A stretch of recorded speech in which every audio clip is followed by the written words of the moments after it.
इस वीडियो में हम लोग डिस्कस करने वाले हैं एक एनआरआई पर्सन की इनकम टैक्स रिटर्न कैसे फाइल की जाती है। जी हाँ, चाहे आईटीआर 2 हो या आईटीआर 3 हो, कहाँ पे क्या क्या चीज़ें आपको ध्यान में रखनी है, उनकी कौन सी फॉरेन इनकम टैक्सेबल होती है, कौन सी नॉन टैक्सेबल होती है, कैटेगरीज कितनी होती है, new versus old tax regime उनके लिए कौन सी बेटर रहेगी, प्लस क्या उनको 87A की रिबेट मिलती कि नहीं मिलती, कौन सा फॉर्म उनके लिए ऊपर एप्लीकेबल होता है, टीडीएस का क्या वो रिफंड वगैरह क्लेम कर सकते हैं, NRO NRE bank account taxation, तो सारे रूल्स बताऊंगा एक ही वीडियो के अंदर। तो प्लीज पूरा वीडियो यहाँ पे जरूर देखिएगा। स्टार्ट करने से पहले बताना चाहूंगा, अगर आप प्रोफेशनल एक्सपर्ट के थ्रू आईटीआर फाइलिंग की सर्विस लेना चाहते हैं या अगर आप हमसे सीखना भी चाहते हैं, link in the description box. आप हमारे 1500 से भी ज्यादा रिव्यूज को चेकआउट कर सकते हो। तो चलिए गाइस शुरू करते हैं। तो गाइस सबसे पहले मैं आ चुका हूँ यहाँ पे इनकम टैक्स पोर्टल के ऊपर। तो पहले यहाँ पे मैं सिंपली जो है आपको आईटीआर कैसे फाइल की जाती है वो बताऊंगा।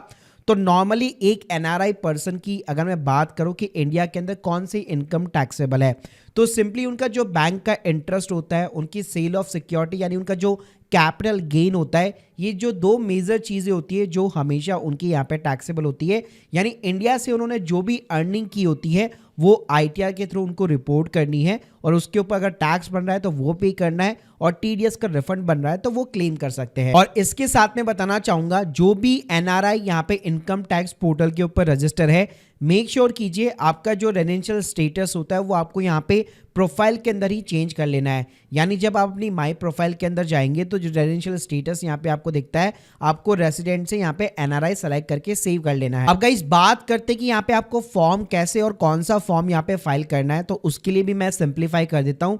अगर सिर्फ आपका कैपिटल गेन है, बैंक का इंटरेस्ट है बेसिकली, तो उस केस में आपको आईटीआर 2 फाइल करना है। लेकिन एज ए एनआरआई अगर आप इंट्राडे करते हैं, एफएनओ करते हैं और इसके अलावा अगर आप इंडिया के अंदर कोई बिजनेस रन कर रहे हैं और आपका स्टेटस एनआरआई है या कोई भी इनकम आप एज ए बिजनेस यहाँ पे इंडिया से अर्न कर रहे हैं, तो आपको आईटीआर 3 फॉर्म फाइल यहाँ पे करना है। तो सबसे पहले ये स्टेटस पूछेगा, यहाँ पे आपको सिंपली इंडिविजुअल सेलेक्ट कर लेना है। तो जैसे कि नॉर्मली 98% केस में आईटीआर 2 ही यहाँ पे एनआरआई के ऊपर एप्लीकेबल होता है, तो मैं आईटीआर 2 को यहाँ पे सिंपली सेलेक्ट कर लेता हूँ। उसके बाद में guys let's get started button पे आपको सिंपली क्लिक करना है। रीजन पूछेगा, क्यों फाइल करना चाहते हैं, आप अदर रीजन को सेलेक्ट कर लीजिए। उसके बाद में आपको यहाँ पे आईटीआर 2 के शेड्यूल सेलेक्ट करने, आपको सिंपली इनकम के अंदर जाना है और यहाँ पे देखेंगे कैपिटल गेन के जो यहाँ पे चेक बॉक्स है वो हो नहीं रखा होता, तो आप एक बार चेक बॉक्स कर लीजिएगा। क्योंकि एनआरआई के केस में देखिए सैलरी वगैरह ऑब्वियसली बातें नहीं होगी। यहाँ पे मेनली जो दो इनकम्स होती है वो हमेशा इंटरेस्ट की इनकम और कैपिटल गेन जरूर होता है। इसके अलावा कई एनआरआई यहाँ पे क्रिप्टो के अंदर भी डील करते हैं। अगर उन्होंने क्रिप्टो सेल आउट किए तो यहाँ पे शेड्यूल आपको वीडियो भी देखने को मिल जाएगा। और इसके अलावा आपको बिल्कुल भी कंफ्यूज नहीं होना है, क्योंकि यहाँ पे शेड्यूल एफएसआई, शेड्यूल टीआर और इसके अलावा एक शेड्यूल एफए भी होता है जहाँ पे आपको अपनी फॉरेन असेट डिक्लेयर करनी पड़ती है। लेकिन ये उनके लिए है कॉलम्स जो यहाँ पे रेजिडेंट पर्सन है। अगर आप एक एनआरआई पर्सन की तरह यहाँ पे आईटीआर बेसिकली फाइल कर रहे हैं, आपका एनआरआई का स्टेटस है, तो उस केस में आपको ये शेड्यूल सेलेक्ट करने की रिक्वायरमेंट नहीं है। अब गाइस बात करते हैं कि आईटीआर फाइल कैसे करनी है। तो देखिए आप जैसे सेलेक्ट करेंगे सारे शेड्यूल ओपन हो जाएंगे। स्टार्ट करते सिंपली जर्नल इन्फॉर्मेशन के साथ। तो यहाँ पे सबसे पहले फाइलिंग स्टेटस आपका 139 सबसेक्शन 1 रहेगा। अब यहाँ पे आपको new versus old tax regime के अंदर यहाँ पे जो है सिलेक्शन करना है। मैं आपको बताना चाहूँगा, अभी जो करंटली असेसमेंट ईयर है वो हमारा 2526 है और उस केस में 7 लाख रुपए तक कोई भी आपका इनकम टैक्स नहीं लगता है। लेकिन ये चीज़ जो है केवल रेसिडेंट पर्सन के ऊपर एप्लीकेबल होती है। एनआरआई को 87A की रिबेट यहाँ पे नहीं मिलती है। यानी अगर आप न्यू टैक्स रिजिम के अंदर आईटीआर फाइल करेंगे और 3 लाख रुपए के ऊपर की अगर आपकी इनकम है तो फिर भाई आपको यहाँ पे टैक्स पे करना पड़ेगा। वहीं पे अगर मैं ओल्ड टैक्स रिजिम की बात करूँ तो वहाँ पे 2.5 लाख रुपए की लिमिट है। तो यहाँ पे न्यू वर्सेस ओल्ड के बीच में अगर आप कंफ्यूज है, मैं आपको सजेशन दूंगा हमेशा इस ऑप्शन को नो रखिए, यानी कि न्यू टैक्स रिजिम के अंदर आईटीआर ड्राफ्ट कीजिए। फिर आपको लगता है कि हाँ यार मेरा टैक्स ज़्यादा बन रहा है, तो यहीं पे आना है आपको और नो की जगह सिंपली आप यस कर सकते हैं और आप एक बार रिव्यू कर सकते हैं कि मेरा new versus old tax regime किसके अंदर मेरा कम टैक्स बन रहा है। तो हाल फिलहाल मैं इसको यहाँ पे नो रहने देता हूँ। फिर नीचे की साइड में आना है, यहाँ पे आपको स्टेटस पूछेगा, बाय डिफॉल्ट रेसिडेंट रहेगा, तो यहाँ पे आपको सिंपली नॉन रेसिडेंट सेलेक्ट कर लेना है। और उसके बाद में आप देख सकते हैं यहाँ पे you were the non resident during the previous year, ये आप सेलेक्ट कर लीजिए। अब यहाँ पे जो है आपको अपनी कंट्री का नाम डालना पड़ेगा, मतलब बहुत सारे ऑप्शन दिए गए, प्रीफिल्ड है, ड्रॉप डाउन है, तो आप सेलेक्ट कर लीजिए। अब उसके बाद में यहाँ पे जो है आपको अपना टैक्स पेयर आइडेंटिफिकेशन नंबर डालना पड़ता है, जो कंट्री टू कंट्री सब जगह अलग होता है, ठीक है। तो यहाँ पे अगर आपके पास में ऑलरेडी ये TIN नंबर है तो आप प्रोवाइड कर सकते हो। अगर ऐसा कुछ नहीं है तो बेस्ट सिनेरियो ये भी रहता है कि आपका जो पासपोर्ट का यहाँ पे नंबर है बेसिकली वो भी फाइल नंबर जो होता है वो भी आप यहाँ पे इंसर्ट कर सकते हो। उसके बाद में अगर आप नीचे की साइड के अंदर आएंगे तो यहाँ पे आपको total period of stay in India during the previous year और पिछले 4 सालों के अंदर कितना आपका टोटल पीरियड ऑफ स्टे है इंडिया के अंदर वो पूछेगा। तो अगर ये इन्फॉर्मेशन आपके पास में है तो आप इंसर्ट कर सकते हैं, वरना इसको आप सिंपली ब्लैंक छोड़ सकते हो। उसके बाद नीचे कई सारे क्वेश्चन पूछेगा आपको FPI से रिलेटेड वगैरह, तो आप सिंपली सभी के अंदर नो कर सकते हैं। मोस्टली के जवाब नो के अंदर रहेंगे और नीचे यहाँ पे आपको अपनी बैंक डिटेल्स मिल जाएगी। अगर ऐड नहीं है तो सिंपली आप यहाँ पे ऐड करवा सकते हो। और बैंक डिटेल्स के अंदर मैं बताना चाहूंगा यहाँ पे आप अपना, अगर मैं अकाउंट टाइप की यहाँ पे बात करूँ तो यहाँ पे आप देख सकते हैं आपको यहाँ पे NRO अकाउंट ऐड करने की यहाँ पे सुविधा प्रोवाइड की गई है। तो सिंपली आप अपना बैंक अकाउंट नंबर डालकर IFSC कोड डाल के उस अकाउंट को लिंक करा सकते हो और उसी के अंदर ना आपका TDS का रिफंड भी डेफिनेटली आएगा। उसके बाद में गाइस NRI के केस में हमेशा एक चीज जरूर उनकी यहाँ पे टैक्सेबल होती है, जो वो इंडिया से अर्न करते होता है उनका बैंक का इंटरेस्ट। तो आपको ITR 2 के अंदर सीधा शेड्यूल अदर सोर्सेज के अंदर जाना है। तो यहाँ पे आप देखेंगे चीजें आपको बाय डिफॉल्ट प्रीफिल्ड मिलेगी जो कि आपकी AIS से आ रही है। अगर AIS आपको नहीं मालूम, ऊपर ही ऊपर आपको टॉप टैब दी गई है, उसके ऊपर आप सिंपली क्लिक कीजिए। यहाँ पे आपके पैन कार्ड के अगेंस्ट में जो भी इनकम यहाँ पे गवर्नमेंट रिकॉर्ड्स के अंदर शामिल है वो सारी यहाँ पे आपको देखने को मिल जाती है। तो यहाँ से जो है डेटा आपका प्रीफिल्ड होता है, तो आपको सिंपली यहाँ पे रिव्यू करना है और सिंपली कंफर्म करना है। अब एक बार के लिए मैं एग्जांपल दिखाना चाहूंगा, जैसे अभी राइट नाउ मेरी 3 लाख रुपए से नीचे की इनकम है, तो मैं सीधा कंप्यूटेशन ऑफ टोटल इनकम में चला जाऊंगा। यहाँ पे आप देख सकते हो 3 लाख के नीचे सिर्फ 195 की इनकम दिखाई है। तो यहाँ पे अगर आप देखेंगे तो मेरा कोई भी इनकम टैक्स वगैरह नहीं बन रहा होगा।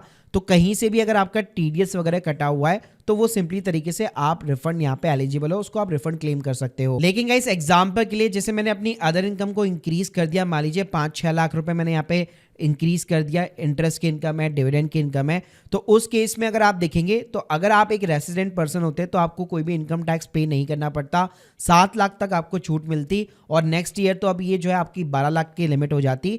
But as a NRI person आपको कोई भी एडवांटेज देखने को नहीं मिलता। आप देख सकते हैं यहाँ पे जैसे आप 3 लाख की लिमिट को क्रॉस करेंगे और जितनी भी इनकम यहाँ पे पुट करेंगे उसके ऊपर टैक्स बनेगा और अगर आपका TDS कटा हुआ है तो उसके अगेंस्ट में सेट ऑफ हो जाएगा और बाकी का जो अमाउंट होगा उसको आप रिफंड क्लेम कर सकते हो। लेकिन TDS नहीं डिडक्ट हो रखा और टैक्स यहाँ पे बन रहा है तो फिर वो आपको पे करना पड़ेगा। इसके अलावा इस NRI के केस में यहाँ पे जो लोग भी जो है यहाँ पे इंडियन स्टॉक मार्केट या म्यूचुअल फंड के अंदर इन्वेस्ट करते हैं और उनका शॉर्ट टर्म कैपिटल गेन होता है, लॉन्ग टर्म कैपिटल गेन होता है, तो शेड्यूल CG के अंदर इसकी बाकायदा तरीके से रिपोर्टिंग होती है। तो यहाँ पे एज ए रेजिडेंट पर्सन हम लोग कैसे रिपोर्टिंग करते हैं, सेम तरीका होता है यहाँ पे रिपोर्टिंग करने का। तो इसके ऊपर वैसे मैंने डेडिकेट पूरा वीडियो यहाँ पे बना रखा है, इसकी लिंक दे दूंगा डिस्क्रिप्शन बॉक्स में। मैं आपको एक बार समराइज कर देता हूँ। अगर आपका इक्विटी से शॉर्ट टर्म कैपिटल गेन है तो जो फर्स्ट कॉलम है इसमें आप सेकंड नंबर पे देख सकते हैं 111A। यहाँ पे आपको ऐड डिटेल्स के ऊपर सिंपली क्लिक करना है, 111A सेलेक्ट करना है और अगर आप ऐसे NRI पर्सन अगर आपने स्टेटस सेलेक्ट कर रखा है तो यहाँ पे आप देख सकते हैं 115AD का भी ऑप्शन दिया गया है, लेकिन बेस्ट रहेगा आप 111A सेलेक्ट कर लीजिए क्योंकि नीचे वाला जो ऑप्शन है वो नॉर्मली मतलब इंडिविजुअल्स पर्सन के लिए नहीं है, वो सिर्फ केवल जो इंस्टीट्यूशनल इन्वेस्टर्स होते हैं, फॉरेन इंस्टीट्यूशनल इन्वेस्टर, वो केवल ऑप्शन उनके लिए। तो आपको सिंपली 111A सेलेक्ट कर लेना है और यहाँ पे आपको बिफोर एंड आफ्टर 23 जुलाई के 2 कॉलम मिलेंगे। तो जितनी भी इक्विटी का आपका सेल वैल्यू है, जो भी आपका बाय वैल्यू है, वो अगर आप पुट करेंगे तो यहाँ पे आपका कैपिटल गेन होगा या लॉस जो भी होगा वो रिपोर्ट हो जाएगा। और इसकी कैलकुलेशन ना डिटेल के अंदर रिपोर्ट कैसे डाउनलोड करनी है, कहाँ से डाउनलोड करनी है, इस वीडियो के अंदर मैंने बड़ा डिटेल के अंदर आप लोगों को समझा रखा है। ऐसे अगर मैं लॉन्ग टर्म कैपिटल गेन की बात करूँ तो जो कॉलम B आपको देखने को मिल जाता है यहाँ पे, तो यहाँ पे भी आप देख सकते हैं आपको 4th नंबर के ऊपर 112A देखने को मिल जाएगा। यहाँ पे भी सिंपली आपको जो है यहाँ पे आफ्टर 31 जैन 2018 के बाद कोई शेयर खरीदा है बिफोर 23 जुलाई, आफ्टर 23 जुलाई आपको ब्रेकअप मिल जाएगा। Same sale value buy value आपको डालनी है और जो भी आपका प्रॉफिट एंड लॉस है वो यहाँ पे आपको बुक करना है। ऐसे ही अगर आपका क्रिप्टो भी है तो यहाँ पे वीडियो का भी सेक्शन दिया गया है जिसके अंदर यहाँ पे आप अपना कैपिटल गेन शो कर सकते हैं, किस डेट को आपने बाय किया, किस डेट को सेल किया, कितना आपका कॉस्ट था और किस वैल्यू के ऊपर आपने बेचा। तो यहाँ पे आप आराम से प्रॉफिट बुक कर सकते हो। अब देखिएगा इस एनआरआई के केस के अंदर अगर आप ITR 3 यहाँ पे फाइल करते हैं तो वहां पे आप अपने FNO के प्रॉफिट्स या फिर लॉस को डेफिनेटली डिक्लेयर कर सकते हो। तो उसके ऊपर भी अगर आप सिंपली ITR 3 FNO मायऑनलाइन से सर्च करेंगे, आपको मेरे डिटेल यहाँ पे FNO लॉस के ऊपर वीडियोस वगैरह मिल जाएंगे कि कैसे आपको ITR 3 के अंदर पुट करना है।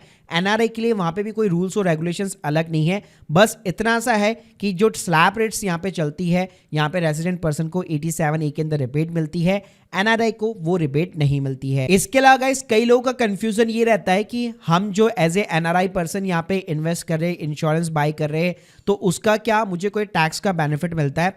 तो देखिए टैक्स का बेनिफिट सिर्फ आपको ओल्ड टैक्स रिजिम के अंदर मिलता है।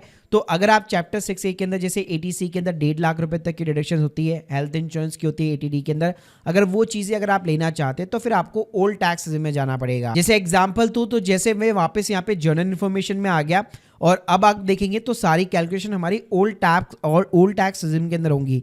तो यहाँ पे जो आपको चैप्टर 6A दिया गया है इसके अंदर आप अपनी ATC ATD की डिडक्शंस यहाँ पे इंसर्ट कर सकते हो। तो ATC ATD के अंदर जो रेसिडेंट पर्सन के लिए रूल्स है वो सेम रूल यहाँ पे NRI पर्सन के लिए भी है, यानी वो भी यहाँ पे एलिजिबल है इन टैक्स बेनिफिट्स को लेने के लिए, लेकिन ये टैक्स बेनिफिट सिर्फ आपको ओल्ड टैक्स में देखने को मिलेंगे। अब गाइस इसके साथ में आप कुछ यहाँ पे रूल समझ लीजिए कि NRI पर्सन के लिए कौन से इनकम टैक्सेबल है, कौन से नॉन टैक्सेबल है। तो टैक्सेबल में मैंने बताया कि जो भी इनकम वो यहाँ पे इंडिया से बेसिकली अर्न कर रहे हैं, तो चाहे कोई रेंटल इनकम हो गई, प्रॉपर्टी की, कैपिटल गेन हो गया, इंटरेस्ट हो गया, डिविडेंड हो गया, ये सारी चीजें उनके लिए टैक्सेबल होती है। और अगर मैं नॉन टैक्सेबल की बात करूं तो फॉरेन के अंदर जो उन्होंने आउटसाइड इंडिया रह करके वहां से जो उन्होंने इनकम अर्न की है तो उसको यहाँ पे सेपरेटली ITR के अंदर डिक्लेयर आपको करने की जरूरत नहीं है, ना ही उसके ऊपर कोई आपका टैक्स लगेगा। इसके अलावा यहाँ पे आपको मैं हाउस प्रॉपर्टी का भी कॉलम दिखाना चाहूंगा जहां पे एज ए NRI आप अपनी रेंटल इनकम को रिपोर्ट कर सकते हो। तो यहाँ पे आप देख सकते हैं, यहाँ पे आपको अपना पहले एड्रेस डालना है हाउस प्रॉपर्टी के अंदर, फिर यहाँ पे आपको अपनी ऑनरशिप डालनी है, उसके बाद में टाइप ऑफ हाउस प्रॉपर्टी पूछेगा, आपको सिंपली लेट आउट सेलेक्ट कर लेना है। तो अपने 12 महीने का जो भी रेंट है और जो भी आपने म्युनिसिपल पार्टी को टैक्स पे किया है वो सारा आप यहाँ पे क्लेम कर सकते हो। इसके अलावा एज ए NRI भी अगर आपने होम लोन यहाँ पे लिया हुआ है तो सेल्फ ऑक्यूपाइड प्रॉपर्टी पे यहाँ पे जो न्यू टैक्स स्कीम होती है उसमें कोई बेनिफिट नहीं मिलता, लेकिन अगर आपने ओल्ड टैक्स स्कीम सेलेक्ट कर रखी है तो यहाँ पे जो है सेल्फ ऑक्यूपाइड पे भी मिलेगा, प्लस जो लेट आउट प्रॉपर्टी है उस पे भी आपको इंटरेस्ट का बेनिफिट मिलेगा। तो आपको यहाँ पे डिटेल्स डालनी पड़ती है कौन से बैंक से लिया है, और सेल्फ ऑक्यूपाइड प्रॉपर्टी के ऊपर 2 लाख तक की डिडक्शन अलाउ है, और बाकी जो रेंटल प्रॉपर्टीज होती है वहां पे कोई लिमिट्स नहीं है। अब बात करते हैं कि क्या NRI को यहाँ पे हर साल ITR फाइलिंग करना जरूरी है, तो उसकी सिंपल सी 2 थ्रेशोल्ड लिमिट है। जैसे मैंने बताया कि ओल्ड टैक्स में 2.5 लाख से ऊपर अगर आप जाएंगे तो टैक्स स्टार्ट हो जाएगा। तो अगर आपकी इनकम इससे ज्यादा तो डेफिनेटली आपको ITR फाइल करनी पड़ेगी हर साल। वहीं पे न्यू टैक्स में वहां पे ये 3 लाख रुपए की लिमिट है। और इसके अलावा भी काफ़ी सारी कंडीशन है, जैसे अगर आपके सेविंग अकाउंट के अंदर 50 लाख से ज़्यादा डिपॉजिट करते हैं, करंट अकाउंट के अंदर 1 करोड़ से ज़्यादा डिपॉजिट करते हैं, इलेक्ट्रिसिटी बिल 1 लाख से ज़्यादा है, FNO ट्रेडिंग है, कैपिटल लॉस यहाँ पे आप दिखाना चाहते हो अपने शेयर मार्केट के, अपने म्यूचुअल फंड्स के, स्टॉक्स के।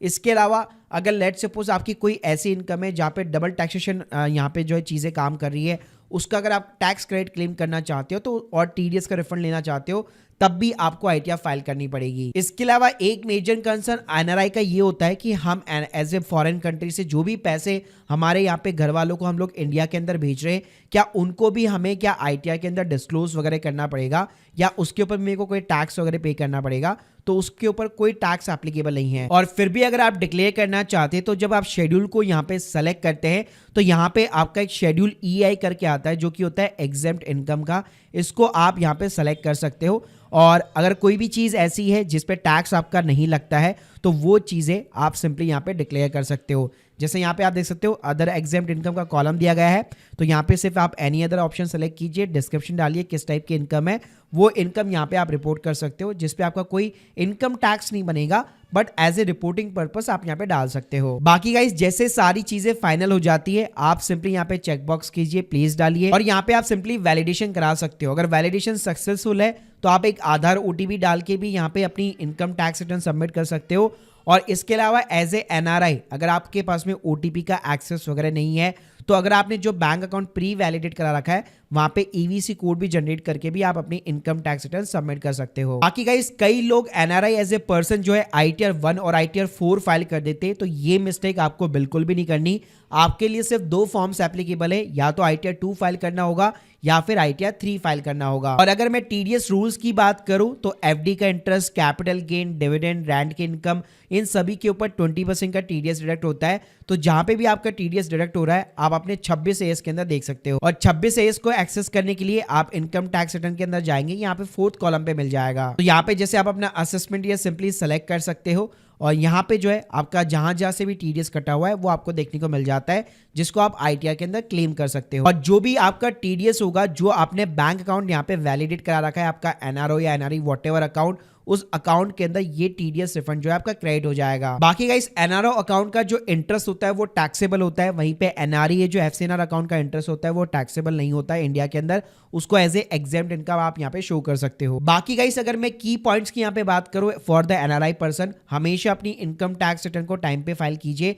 एक बार ड्यू डेट चल जाती है तो आप फिर वापस टीडीएस रिफंड को क्लेम नहीं कर सकते। सेकेंड थिंग ये कि पोर्टल के ऊपर आपको हमेशा अपना जो स्टेटस है वो हमेशा अपडेट रखना है, और अगर आप एनआरआई से रेसिडेंट के अंदर कन्वर्ट हो चुके हो तो वो स्टेटस भी आपको अपडेट रखना है। इसके अलावा अगर आप अपने लॉसेस को कैरी फॉरवर्ड करना चाहते हो तो स्टिल आपको आईटीआर फाइल करनी पड़ेगी।